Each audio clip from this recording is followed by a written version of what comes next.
Hi, and good afternoon, everyone.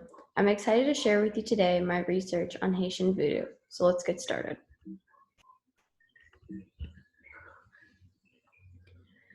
First off, I would like to share some of the history surrounding Haitian voodoo. Haitian voodoo comprises multiple religions, most of which originated in West Africa.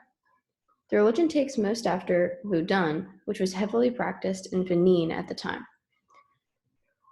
Voodoo was brought to Haiti by slaves captured from Dahomey Kingdom, located near present-day Nigeria. During the 17th century, Haiti was very isolated. This allowed the practice of Haitian voodoo to rapidly develop and evolve. Haiti's population at the time consisted of various tribes and enslaved Africans, many of which who were forcibly separated from their families. This made voodoo emerge as a binding sense of community amongst those enslaved in the harsh environment of separation and isolation. Some of you may be unfamiliar with this spelling of voodoo. Prior to doing this project, I had only ever really seen it spelled as voodoo. The familiar spelling of voodoo derives from the word voodoo, which in the language of Dahomey, which is the native language in Benin, is defined as spirit or God. In Haitian voodoo, there is believed to not only be a physical world, but also an unseen world, where God, Jesus, and a series of Iowa, which are spiritual entities similar to Catholic saints, spend their time. A well-known spiritual entity that is important to the religion of Haitian voodoo is Papa Legba. Some of you may have heard of him from TV shows or movies. Papa Legba is known as the gatekeeper. His permission is required for communication between the physical world and the unseen world. Often in rituals, followers cry out to Papa Legba in hopes that he will let them speak to their ancestors or another spirit in the unseen world. Modern-day Haitian voodoo rituals that reach out to him often include singing, dancing, and drumming.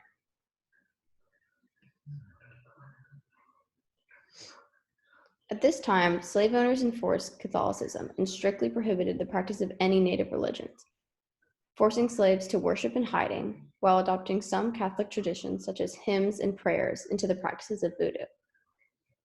Today, rituals often take place in public and in the streets and during times of celebration, as shown in the photo.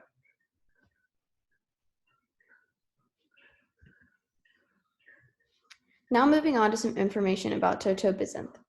Bizinth was born in Haiti in 1934. She was a Haitian singer, actor, and composer. Bizinth was well known for her fusing of ballads with prohibited rhythms sacred to Haitian voodoo. Her voice is described as deep and theatrical, all set to the traditional Haitian rhythms, which were typically played by bass and various percussion. Toto Bizinth shared the music of her homeland with an international audience. She was praised for, and quote, taking an experimental approach to her island's traditional drum and vocal music, creating an exhilarating and sometimes startling mix of relentless grooves and moving ballads. If you'll now please reference the listening guide, I will be now sharing one of her powerful and moving songs called Day. Day is a song of mourning. Toto Bizinth cries out for the dead children of Haiti. This ballad holds a blend of West African rhythms, American jazz, and French colonial brass music.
Discuss some questions.